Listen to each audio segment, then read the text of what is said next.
So today's talk is just a dialogue on cinematography, and there are, okay, to try to learn cinematography in 1 hour is impossible. Yeah. So we're just going to talk about some of the basic principles. We might get some detailed stuff in it, but Hanu, if you could just tell us, in your mind, because I have an answer for this, and maybe it's different than yours.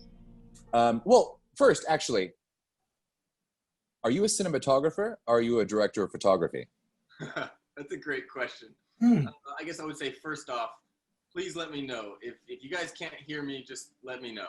And I will speak louder. I will get closer. I will show you every pore on my face.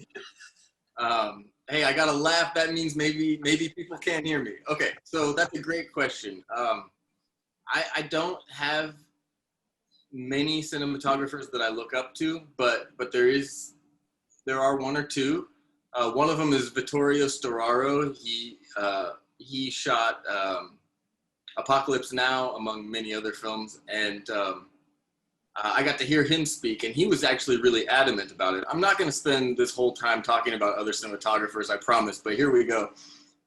He made the adamant point that there's only one director on a film, and so he prefers the title cinematographer, and I tend to agree with that. I'll take whichever title I'm given. I'm not picky, but I do think he's got a point. There really is. There's one director on set, and that's for a reason. So cinematographer is probably what I lean towards. All right, good to know. Yeah. I mean, I always like to ask, because if we're going to talk about one or the other, then it's good to just have the term correct. Yeah, but at the same time, I'm not picky. I wouldn't fight it. Great. Okay, so let's do a little chronological setup. When did you know that you were interested in light and space and capturing it, either still or in motion? Got it. Yeah. Well, I'll rewind just a little bit. You know, I started to know that I wanted to work in film at about 5 or 6 years old, and started to do projects. You know, I did a stop motion animation music video when I was about 7 years old, and by the time I was 12 and then 13, I produced 2 documentaries at 12 and 13. I thought for a long time that I wanted to be an editor. It wasn't until I got my first job in production at a production company where I was exposed to the art of lighting. I had learned a lot about camera work. I had learned a lot about editing. I'd learned a lot about directing and acting. I even acted in a film when I was 8 years old, 16 millimeter short. So I had some exposure, but it wasn't until I was about 19 years old that I first got to see what lighting was really all about. And then that's when I started to teach myself lighting. So that's 20 years ago, 19 years ago. So were you ever professionally schooled in the art of cinematography?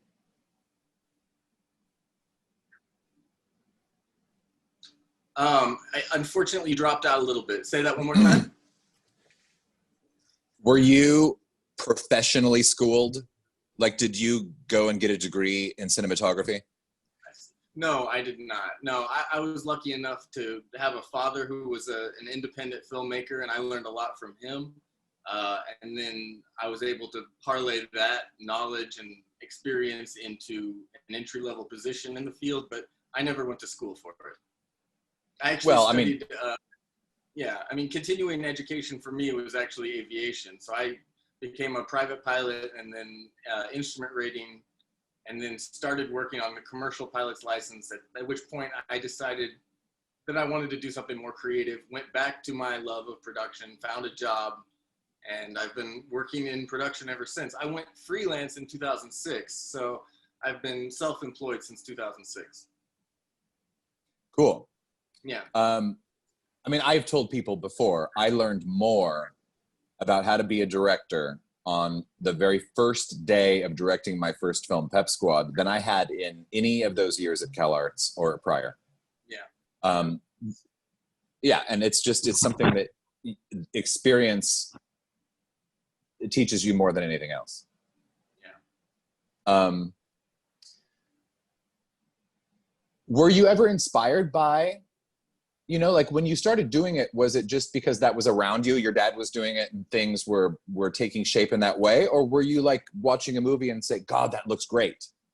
Oh, so yeah, I was first inspired by stories, I would say. I was never directly inspired by lighting until I got a bit older. But early on, what brought me to it was a love of movies, for sure. I mean, that's movies, storytelling. So lighting for me is like an extension of that. It's, being in service of the story, in service of the story that the director's telling. So that's kind of how I got into it, and that's still where the motivation comes from. Well, let me ask you then, because I typically, as a director, Hanuman and I have worked together many times. He's shot several of my features, and the one that's in post right now that I directed in October, November, he shot in Maine. So we're familiar with each other, but I'm not familiar with working for another director. So here's my question. So for me, the camera work and the positioning of the camera and the rhythm of the shots and the composition of the image is as important, if not a little more important, than the story or the acting or the dialogue or the structure or the whatever. Now, talk to me a little bit about that, because when I approach a scene, I approach it in that way. If you're not with a director who is too particular about the image, how do you approach it with them? Or are all of the people you work with typically pretty focusing on the image? That's interesting. So you're claiming that you focus on the image. I would have never known that about you, because you seem so focused on the story and the performance. Your focus on the image flies under the radar. It's interesting though, because I'm coming at it from the other direction also. I'm focusing on the story, even though my job is to make the image. You're focusing on the image, even though your primary job is to tell the story. I find that fascinating. I think for me, there are films that I love that look terrible. And I definitely feel like on some level, cinematography is dispensable. You got to have good sound. And I'm sorry, everyone, that my sound's not better, but that's because I'm not a sound guy. But yeah, I think for me, there are a lot of films that I love that don't look great. And it really is story that I'm attracted to, and it's what motivates my choices. I'm still obviously trying to create something beautiful, but that beautiful thing is not, it's what I am able to suss out of the director. It's what I'm able to, my job as I see it is to get inside of the director's head, see the film the way that they see it, and then execute that vision. So no matter who I'm working with, whether they've never directed a film, whether they are a very talented visual director, whether they're a cinematographer themselves, either way, my goal is the same. It's just sometimes it's easier depending on who I'm working with. My goal is the same, and that goal is, like I said, to figure out what is the director's vision and to put that on the screen. And with someone like you, it's very easy to find out what you're looking for and get it. Someone who's more green and doesn't understand as well as you do the visual medium, there are more tricks that I have to employ to kind of shake it out of them. But it's either way, it's my intention to always create the director's vision as opposed to bring my own vision to the table. Well, I was interested to ask you that also, because I've heard from some people who think that, or have been told somewhere along the way in some class or some school, that the cinematographer is the one who decides where the shots are. And where the camera goes. Yeah. Yeah, and I don't believe that. I don't believe that. I will make suggestions, but only a couple a day. And only when I feel like it's necessary. And it rarely is necessary. There are very few wrong choices. You know, it really is about director's vision. And I think for me, part of director's vision is the director decides where the camera goes. Now, the director doesn't decide where the lights go. And that's where I do get a lot more creative freedom, I would say, is for the most part, I'm deciding where the lights go. Very rarely is the director deciding that. But I'm making those choices based on what I understand the director is trying to convey.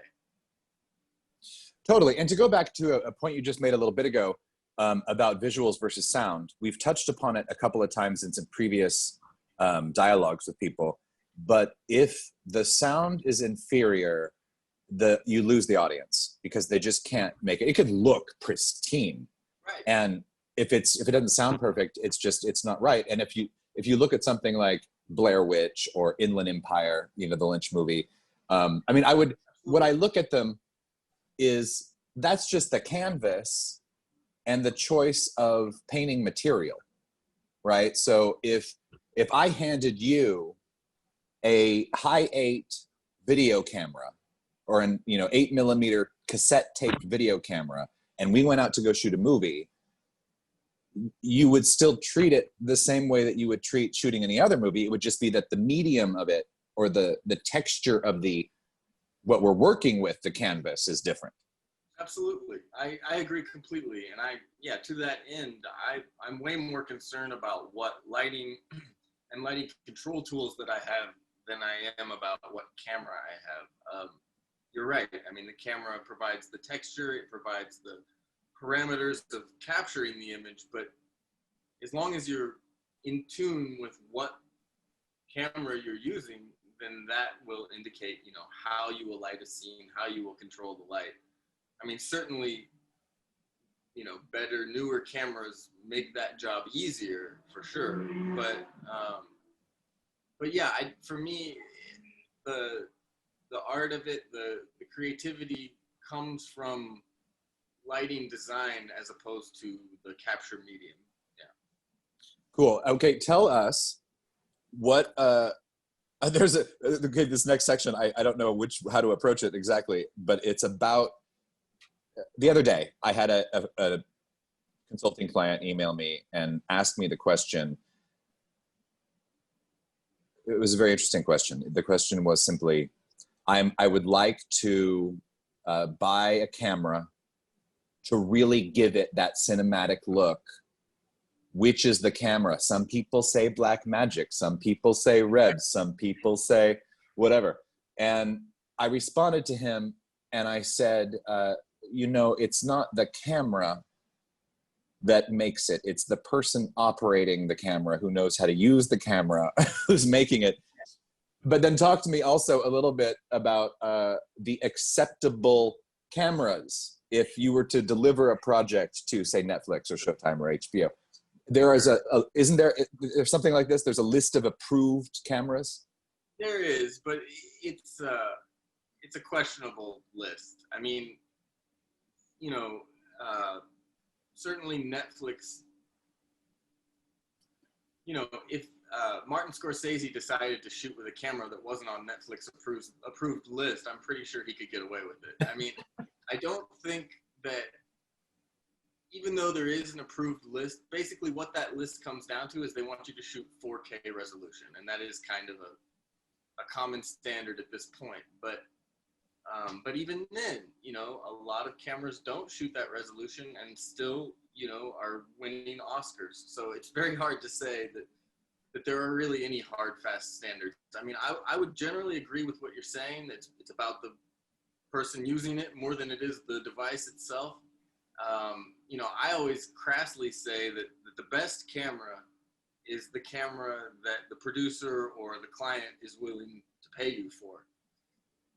I mean, very often producers and clients will come with, an expectation. Oh, we need to use this camera. And my response typically is, okay. It doesn't, I don't believe that it matters a great deal, and I think every day we get closer to a point where you could spend less and still create a plenty cinematic image, plenty of resolution, plenty of latitude in terms of exposure latitude. I mean, basically each year there's a breakthrough. Each year it gets better. Each year cameras get more sensitive to light and the resolutions get higher, data rates get higher. So if someone came to me and said, what camera should I buy? I would say, well, first of all, do you have clients that have an expectation for a specific camera? If you do, then you better buy that one so that you can rent it to them when you work for them. But beyond that, if it's just about the quality of the image, then the question becomes, well, how much money do you want to spend?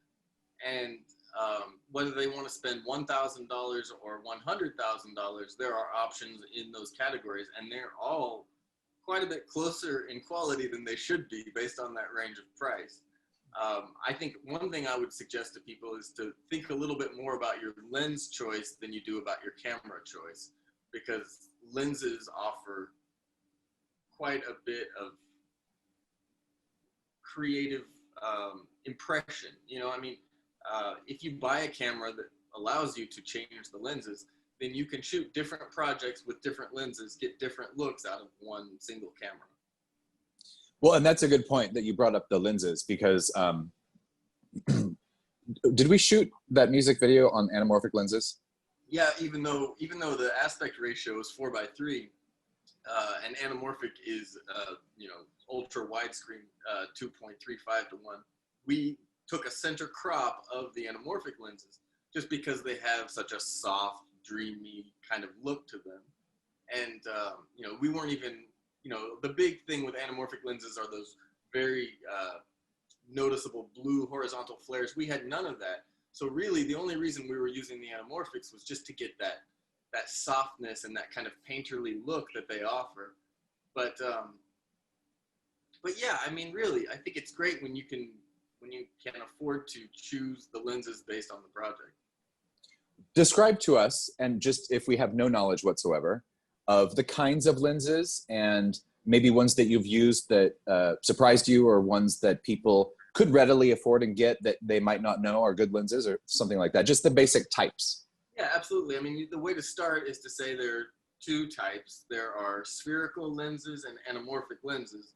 And anamorphic lenses actually capture a wide image and squeeze it into the frame, so that later when you go into post, you have to unsqueeze it. You get this stretched out, very, cinematic, traditional Panavision kind of look. But then, everything else is spherical lenses, and spherical lenses are just, that pretty much encompasses all other lenses. And there are very high-end, very expensive, cinema spherical lenses. But then there are also still photography lenses that can be repurposed for video. And if a person is trying to get, more bang for their buck, starting with still photography lenses and using those is perfectly acceptable. And I've used still photography lenses for very high-end projects with no complaints whatsoever. When if it comes to like specific recommendations, if we're talking about saving money, if we're talking about doing it on a budget, I really like Nikon vintage still photography lenses. They are a great choice for the price. And then, that would be my go-to for low-end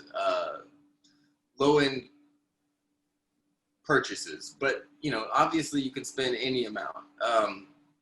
Zeiss has a lot of credibility in the industry. They make still photography lenses that are a bit more expensive but still totally affordable. I think the main thing is, for cinema, you want to have control, physical control over the focus and physical control over the aperture. And a lot of modern still lenses don't have those controls. It's all done in the digital camera. So by purchasing older vintage lenses, you can save some money. You can also have the physical controls that are needed to control focus, control aperture in a way that is needed for cinema. Well, let's just say we're making a movie in Maine, and I decide to have you do crazy things like pull the lens off the camera, or make it so that you can't have control over the focus, or you're trying to shoot something and it's such a weird thing. Describe for us what that's called, and how sometimes you want to do. This is also a little bit about, talk to me about creating in camera versus in post. Yeah, well, certainly I always prefer to do things in camera as much as possible, just because to my eye there's a more organic feel. Now with the right artist in post, they can emulate anything that I can do theoretically when it comes to lenses or looks, but a lot of times that falls short if you don't have a ton of money to spend on an amazing artist in post-production. So the idea of getting the image in terms of lighting, in terms of lenses, as close as possible in the field, on set, that's definitely my preference. You mentioned the project in Maine. We definitely were going for a real dreamy look, especially for some of the sequences. And for that, we used these lenses, again, designed for still photography, but also used in cinema. They're a company called Lens Baby, and they make a dozen different flavors of effects lenses that the ones that we were using basically create, like a very extreme vignette of soft focus around the outer edge of the image, and not just that, but all kinds of chromatic aberration and artifacting that you wouldn't necessarily normally want, but depending on the feel that you're going for. In that case, it was really exactly what we wanted, and we got pretty close to where we were going in camera, which was nice. But I think you remember we quickly found that those lenses had their limitations in terms of control. So you have to balance usability with the effect. Sometimes the effect can hinder the usability of the image. So we had to use those lenses sparingly for certain scenes and not use them all the time. Right. Do you think is it the job of the cinematographer to be cautious of how it might be edited together, or crossing the line, or certain things like that? Or do you think it's, okay, go ahead. Yeah, in my opinion, yes.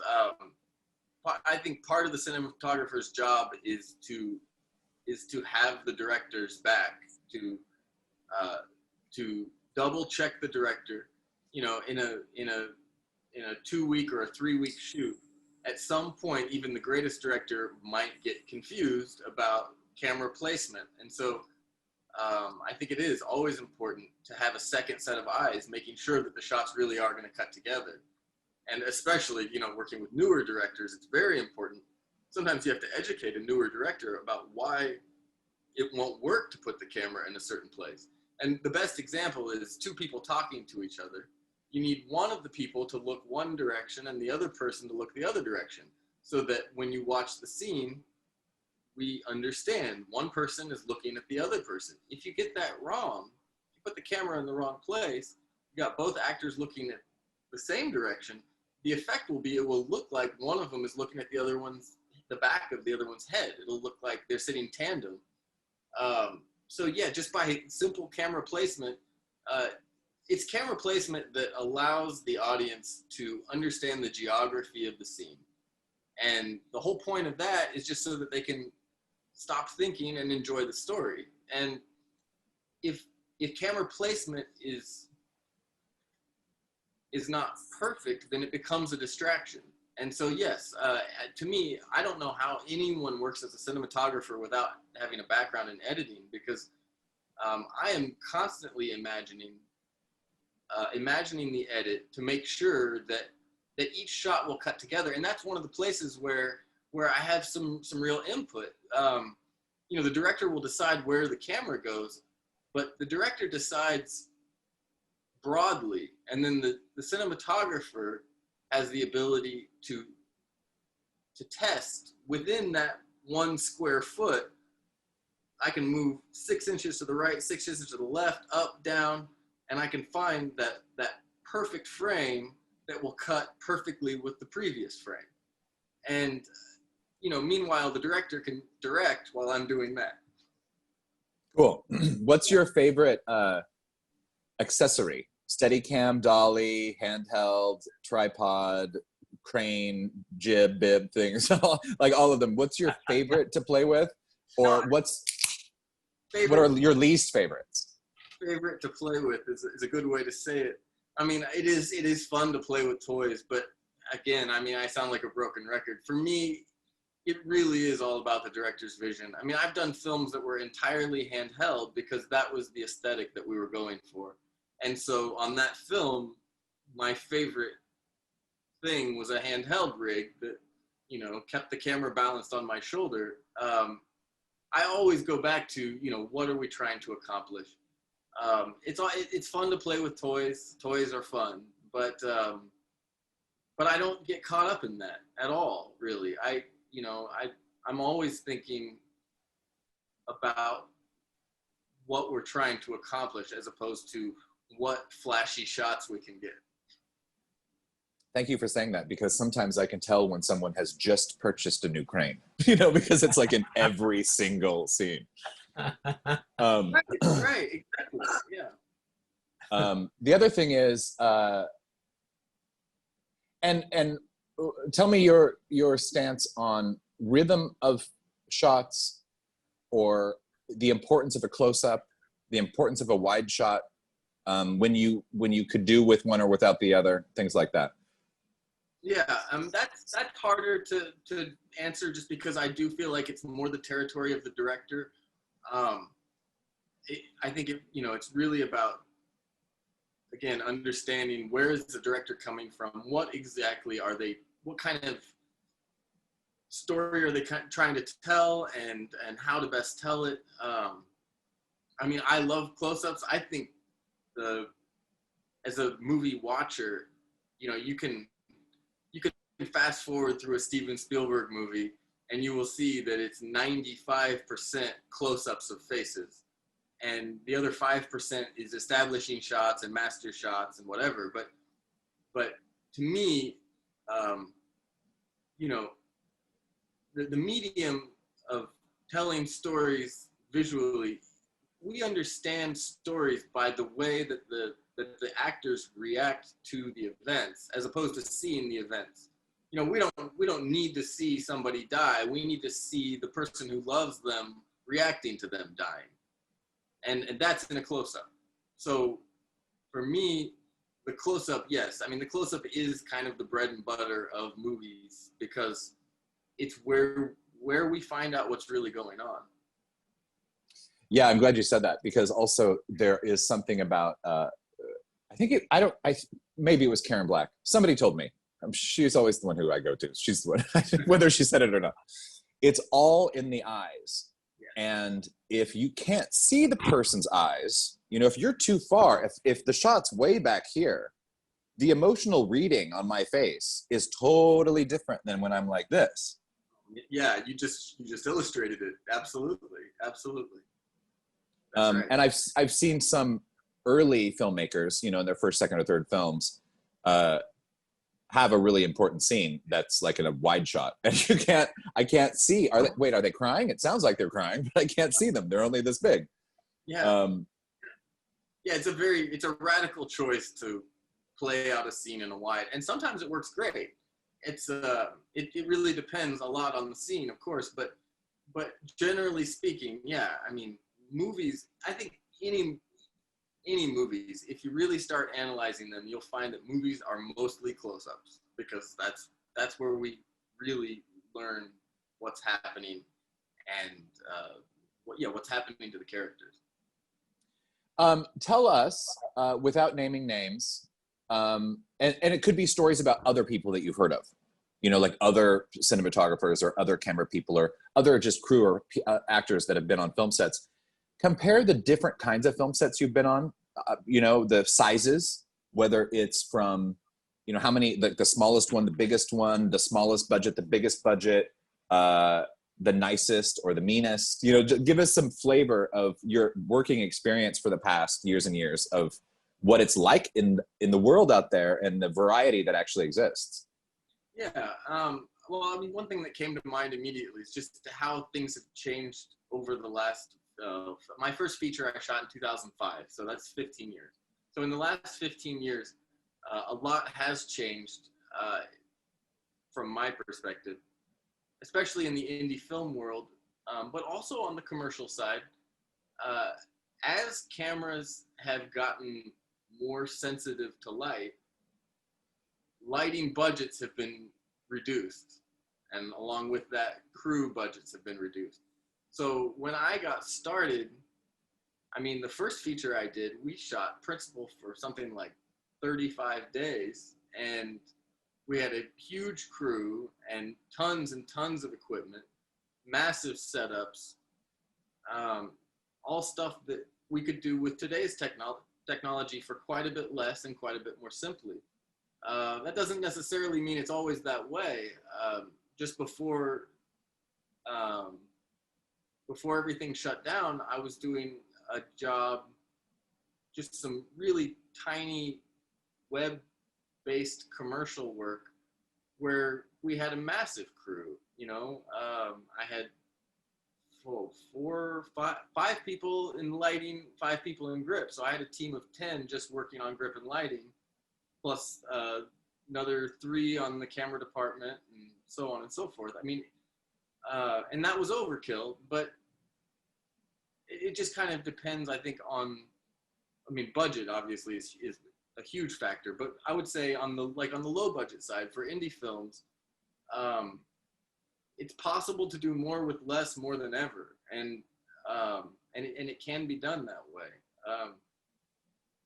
I keep throwing the ball into the court of the director. It does depend on the director. You know, it depends on whether the director's vision is achievable on a small scale or whether it requires a larger scale. Well, let me. That was that question. A lot to that question. I don't know, what direction would you like to go with it? Well, let's just stay right there, because I realized that as you're explaining all this to me, I'm like, that was like an hour's worth of question. Like we can't even like unpack that question really, because I asked too many. Well, here's the thing. So in my new book, Filmmaking Confidential, there's a thing in here about people take up space. And that's just a fact. You know, whether you've got millions and millions of dollars or $0, it doesn't change the fact that people take up space. So, you know, if you're working on a set and you're in a room and you're in somebody's apartment and you're doing a scene with, 3 people, 3 actors, and it's time you're getting everything set up, you don't have all that much room to move around each other. You know, once you've got the cameras and the lights and the things and the rig set up, there isn't all that much space for people to be. Right. So it's on one hand, it's my personal preference to keep crews as low as possible. Now, I've the largest crew that I've directed a film with was 42 people. Yeah. And the smallest was, what was it, 7? Yeah, very small. Right, 7 or 8. Both which produced great results. Both didn't cost less or more necessarily. It was just, there were just different amounts of people. When I don't know the facts about, when Tom and Nicole are in England shooting Eyes Wide Shut with Kubrick, how many people were really there on that stage, on that set, at that moment all day long? I'm sure there were some people, but something tells me, because he operated his camera himself, yes, that there were very few people. Yeah, it's likely that there were. I don't happen to know, but it is likely that there were. It's also likely that there were 50 people, in a holding area. Right, like, yeah, just off. Yeah, exactly. For days and days and days, just in case. I mean, I don't know. It depends. But certainly I think about that, I wonder why there isn't more of a flexible crew size. Typically a film will crew up and keep that crew for the duration.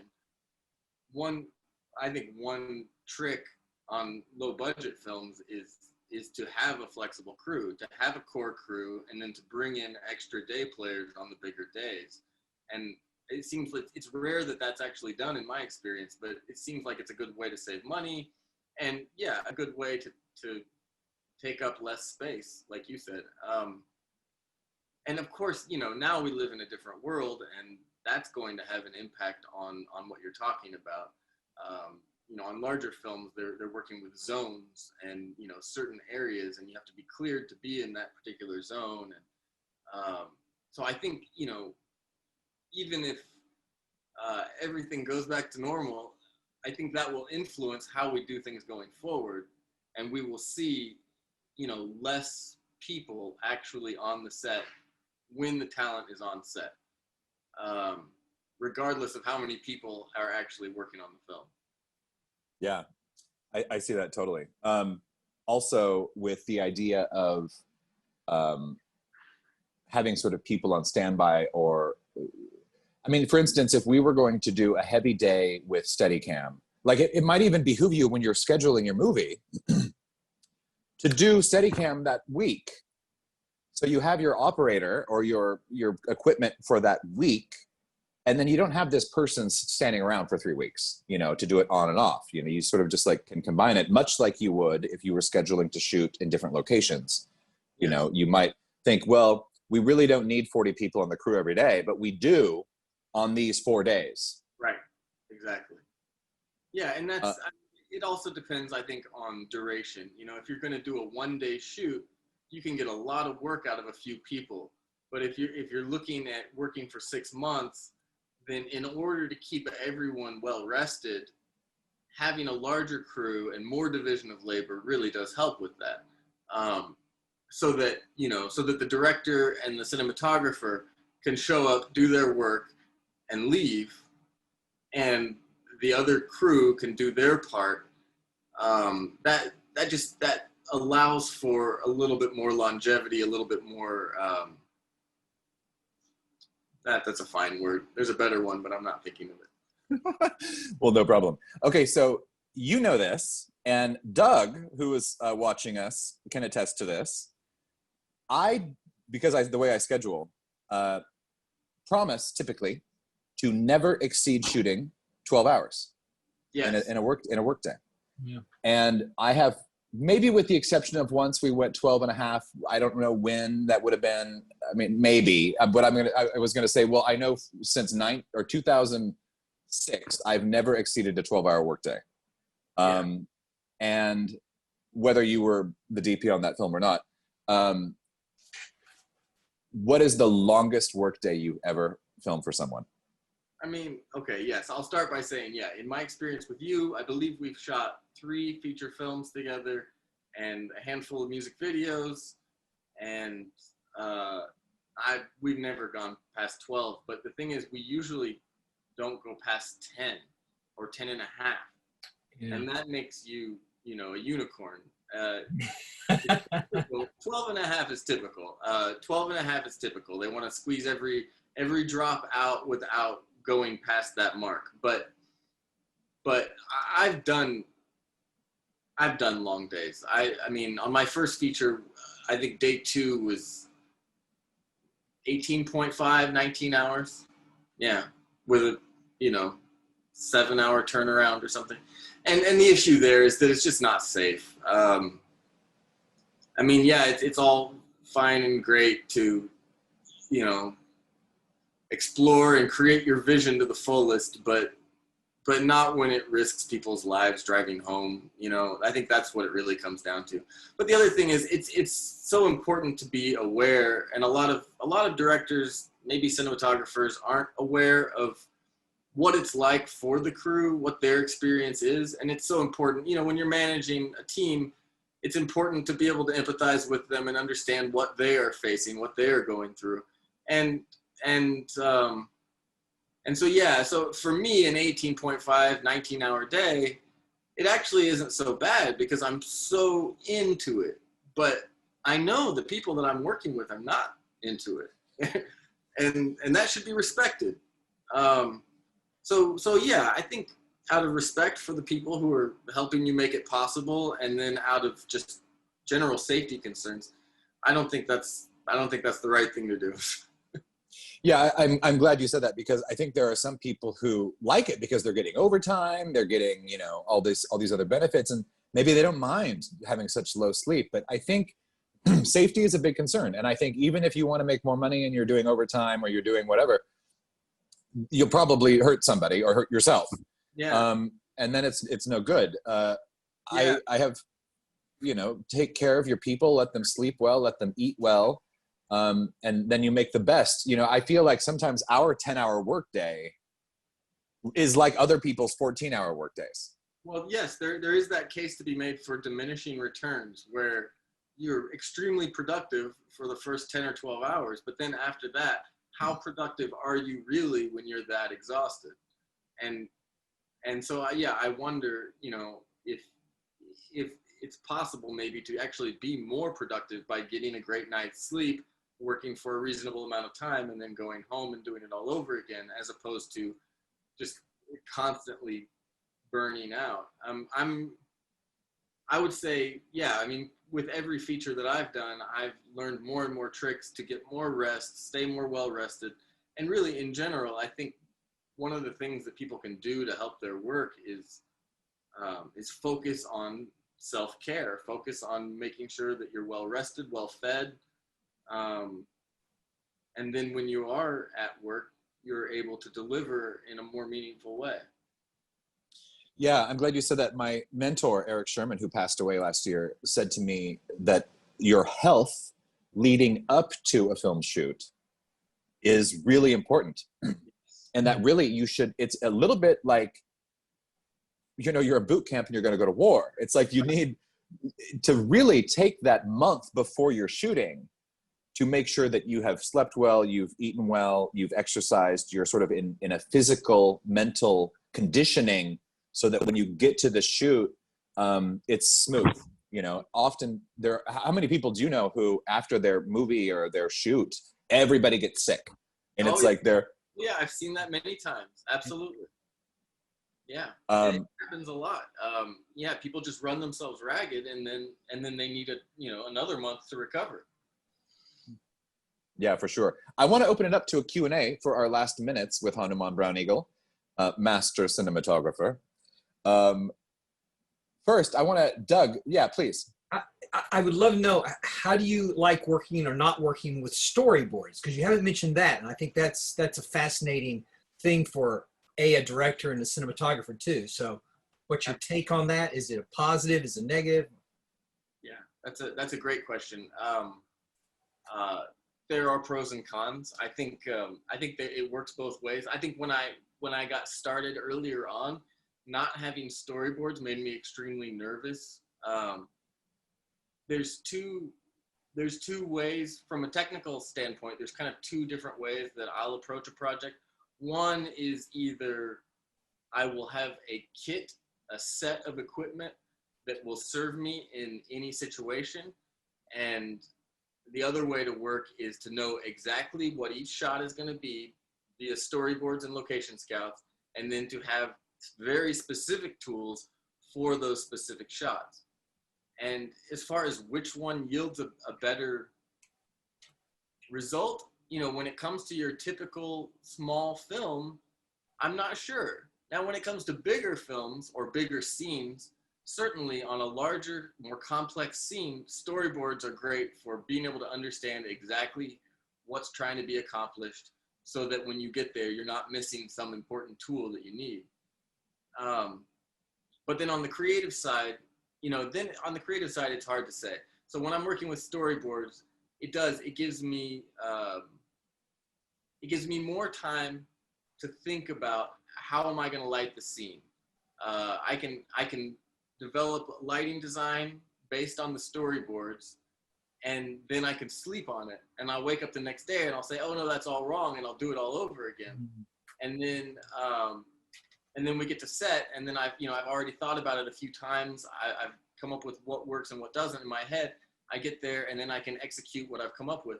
Although even then, sometimes on the day, I'll make a different choice. So, or we'll have, for instance, Kim has a question we'll get to. Just one second, Kim. So okay. I always do storyboards. And then we get on set, and you've planned the storyboards, you've designed it, you've all done all this stuff, and then I decide we're not going to look at them at all, and we're going to do this way over here. And you're just like, I remember that. That makes sense too, though, because there's such a magic that comes from what comes in the moment as opposed to what you planned ahead to do. So, yeah, I mean, I struggle to really say one is better than the other.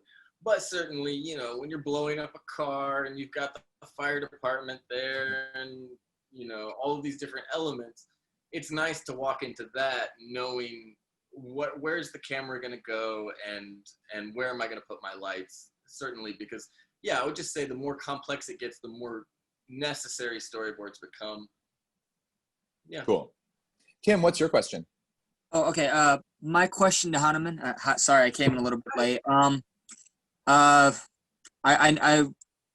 You guys were talking about, I think, like close-up shots, which I thought was really interesting. I think you're saying Steven Spielberg movies.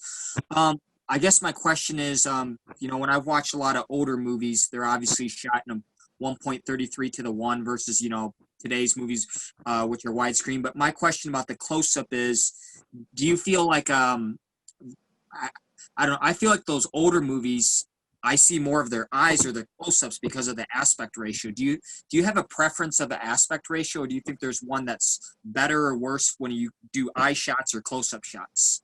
I guess kind of piggybacking off of you guys' thing about, you know, close-up and eyes are very important in shots. Yeah, that's a really good question. I think, yeah, there's something to that 4:3 or 1.33:1. I mean, it's more rectangular. You can get more face in it. You know, if you're at 16:9 or 2:35:1, you've got all this empty space on the sides. So you do end up, you know, yes, like you said, absolutely seeing less of the face.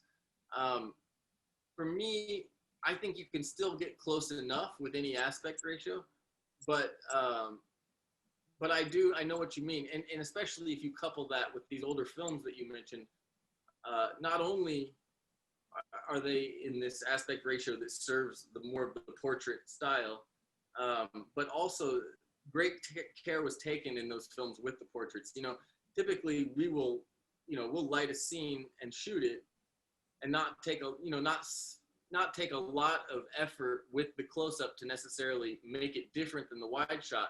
In those old films, they would completely relight for their close-ups and make them these, you know, ultimate glamour, different filtration, different lenses, different lighting just for those close-ups. And I think that's part of why I think we kind of, in some of those films, why we see more in their faces. But aspect ratio is a funny thing. You know, if I'm trying to show you how tall a building is, then the modern aspect ratio of 2:35:1 is almost impossible. Because how can I show you how tall anything is when my frame is shaped like this? You know, nothing looks tall. And that's where, this is an interesting thing, that's where you can actually create, as a cinematographer, you can create any aspect ratio within any other aspect ratio. So if I'm shooting 2:35:1, I can place foreground objects on either side that then only allow a 4:3 image in the center of that. And then I can show a tall building in the middle of that space. And so I think that's an element of it. So like in an over the shoulder on a wide aspect ratio, you know, if it's just a single shot, then you've got this head and then all this empty space. But if it's an over the shoulder, you can use the body of the person whose shoulder you're shooting over to essentially darken out 2/3 of the image, and then you're left with this square that's more like that older aspect ratio that you mentioned. So I think it is, it's something that you can play with. You can actually, you know, temporarily, by using foreground elements, create different aspect ratios within your master aspect ratio. And I think that gets utilized a lot, just to draw more attention to whatever the subject is. Cool. Thank you. Stephanie? Yeah, I don't know. I don't really understand all about the aspect ratios yet, but I just have a more basic, real elementary question. If you're shooting with a small camera phone, then can you just give the name of the two lenses for the most basic shots, nothing fancy, that no matter what you shoot, it either looks like it's like you shoot it for either for a TV or a cinema shot, so either in the close-ups or the three-quarter shots or even the long shots. But what do you call it? I don't even know how to identify, like if you get, I think your friend before mentioned something, oh, you can go on eBay and buy those little, for $20 a package of lenses for the phone camera. They give a bunch of them and you can just put it on and test it, and lighting's a different issue. But are there like two particular basic lenses that, like, no matter what you shoot, it either kind of like looks like it's like made for TV or the cinema, as opposed to the general, oh, it looks like you shot it on a phone? Or Well, have you seen, I'm gonna just pop in here just before I can. Have you seen the movie Tangerine? no. Okay, research what they did, because it was shot on an iPhone. Okay. And I know they had lots of little add-ons, and maybe Hanuman does know. So Hanuman, do you? I know a little bit about it. I've definitely seen the film Tangerine, and yeah, I mean, it's probably the most cinematic film ever shot on the phone, as far as I can tell, as far as what I've seen. And yes, there are clip-on attachments. Several companies make them. I know one company is called Moment, and they sell a case that allows you to lock the lens onto the case. But then there are also ones that just clamp right on there. And I can't really make a recommendation for what's the best, but I can tell you that that every phone is typically the equivalent of a 24 millimeter field of view, which is what we would call a wide lens. And so from there, you can have attachments that take that wide shot and turn it into a super wide shot. Or you can use a lens attachment that turns it into a medium shot, or that turns it into a close-up shot. And that's really, I mean, as far And as, is that, sorry. go ahead. No, please, go ahead. Is that what the lens would be called? I guess I'm just general, whether it be for a phone or something else. Is that what these lenses would be called? And basically they turn it into a let's say a medium wide shot or a super wide shot, and it would look either cinema or TV quality, as opposed to junior high, shot it at I those. mean, I will say, for me, what typically gives away junior high versus cinema quality is lighting. Oh, is that okay? Really, yeah, that's what makes all the difference. So it's not even the lenses, it's just the lighting then. I mean, for me, that's the tip off. That's the tip off. Okay. Lighting and just the balance, the composition, all of that. Those are the tip offs. But also one of the big things about cinema images is depth of field, and that's how sharp is the background. When the background is fully in focus, that tends to make people think, oh, this is cheap. And when the background is out of focus, people think, oh, this is, expensive, fancy. Now, with your phone, you're never going to get the background out of focus. And that's because it's with film and with digital, it's that ability is based on the size of your sensor. And in your phone, the sensor is this tiny little speck that picks up the light.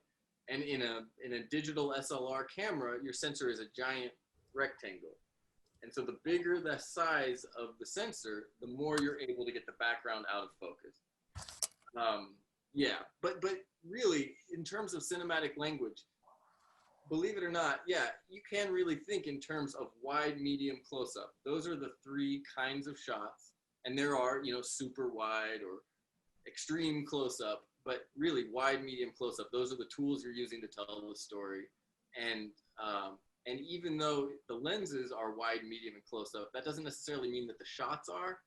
So you can use a close-up lens for a close-up shot, or you can use a wide lens for a close-up shot, and it will give a different feel depending. So if you use a wide lens for a close-up shot, you get something, in the extreme cases like Terry Gilliam with this giant face in the camera, and then you see everything around them. But you could do that same frame of the face on a close-up lens, and their face won't be distorted. It will look natural, and you won't be able to see anything behind it. It'll just be a blur and very little detail in the background. But yeah, I mean, if you're just working on the basics, really thinking in terms of when you're deciding how are you going to shoot something, you really are thinking in terms of, is it wide, medium, or close up, in terms of the lens, and then what is the framing based on that. But I feel like I haven't really answered your question. So I think you did when you're saying that, because it's the depth of field that basically is what we see on television. So if you want that basically, then you got to go to your basically, you say the SLR camera or a camcorder that has those functions. You're not just looking to buy some lens. You actually need that instrument that will give you that depth of field. That's right. Yes. That was my question. Okay, thank you. And it's easier than ever to do that. You can get a camera with a gigantic sensor for less than you can buy a phone for these days, depending on the phone. But yeah, I mean, any digital SLR camera will have, it's interesting. Any digital SLR cameras have two sensor sizes. They're called full frame or crop sensor. That's what they refer to as crop sensor and full frame. Okay, and full frame. I'm sorry, you said full frame or crop sensor. Right, and so every digital SLR is one of those two format sizes. And the cool thing is, full frame is the expensive one, and crop sensor is the affordable one. Okay. Now, crop sensor happens to be the exact dimensions of Super 35mm film, which is the standard for Hollywood movies.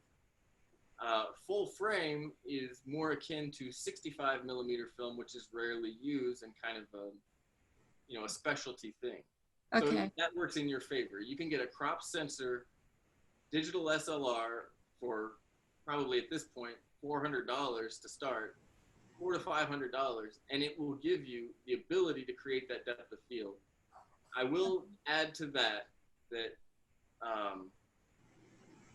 lenses still do play a part, because the more that you open the aperture, the narrower the depth of field gets.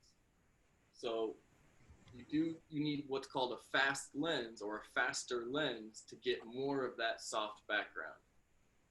So it's that combination of a fast lens and crop sensor sized camera that will allow you to get those soft focus background. And it'll be called a camera, not a camcorder. Right. Camcorders tend to have smaller sensors. Okay. And they're more useful for things like news, where you do want everything in focus. But Got it. Most camcorders do have smaller sensors. Also, that's changing. It's so complicated these days. But generally speaking, yeah, if you're trying to get into being able to have those narrow depth of field, soft focus backgrounds, the best place to start, if you're trying to save money, is definitely with a crop sensor digital SLR. And then you can buy yourself a 50mm vintage lens for $150. You put those two together and you will be creating cinematic images for a grand total of $650. Okay. Thank you. I was going to suggest get a Canon SL1 or SL2. They're very good crop sensor cameras. You can get probably for $300, $400. Really? Okay. Yeah, Canon SL1, SL2, and you can get a 50mm with a 1.8 aperture for about $150. Very good though. Yeah. Thank you. Yeah, if I could just make a quick suggestion to you also, just really quick for your phone, if you want to stay on your phone, the Filmic Pro app that I told you about, it is phenomenal. It's only $15 for the whole app, and you can do everything. You can change all of the settings like you could in a regular camera, as long as you have a new quality iPhone. I don't know what you have, but it is a really amazing app to have on your phone. You can do so much with it, and it'll basically walk you through everything that you'll eventually learn on a camera. And so it's great if you want to start and stay with your phone, $15, and it'll start walking you through a lot of what you need. Okay, got it. Really Thanks, Lynn. Yeah. Amazing. Anybody else have any last question for Hanuman Brown Eagle? Well, thank you, Mr. Hanuman Brown Eagle, for joining us today. Yeah. And thank all of you all for joining us also. Thank you, Hanuman. Thank you, Steve. Very informative. Very nice. Nice. Cool. And nice to hear from everybody. Where to meet everyone and see everyone. Where can, if people want to learn more about you, Hanuman Brown Eagle, where can they find you on the interwebs? HanumanBrownEagle.com, and I'm pretty easy to find.